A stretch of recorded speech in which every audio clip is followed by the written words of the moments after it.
Hello there everyone, David George here from One Safe Step, again continuing my video challenge that I'm doing.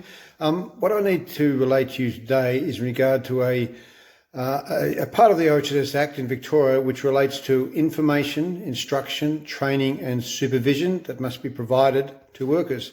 Now, I was sent to do an incident investigation in regard to a cutting through a 22,000 kV power cable. Now, it sounds pretty disastrous, which it could have been, but thankfully no one was injured, and that was the main thing. So I was sent there to investigate. And what happened, there was these electricians who were there had to move some redundant cables out of an intake substation.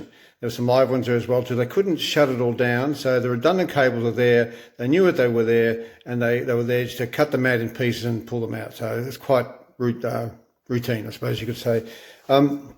And what it was, these electricians had been there for quite a while. They knew what it was all about, or so they thought. Now, the thing is, they went over, the two of them. One said, I'll do it, no problem. I'll get up there, get up the ladder and start cutting them out. Now, he started cutting them out, and the supervision that was meant to be there was out in his car doing something. I don't know what it was, but so therefore, he was cutting these cables out, all going well, and then he had to go into another room. All right. Now, he went into the other room, and what had happened then, he was cutting these cables out, and on the cable tray was an orange conduit that he was following, which is where the redundant cables were. Now, he went into the other room, and this orange conduit, what happened, it changed direction and went from the wall, from when it was through the wall to the other side of the wall, went down to another tray which held the live cables.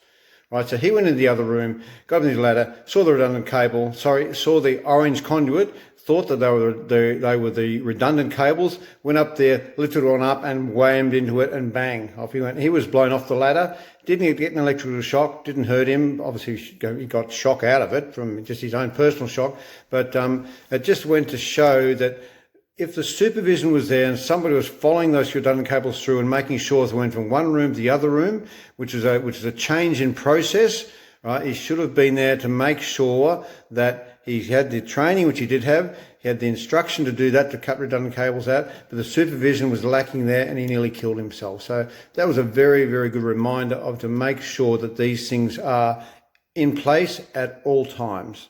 Thank you.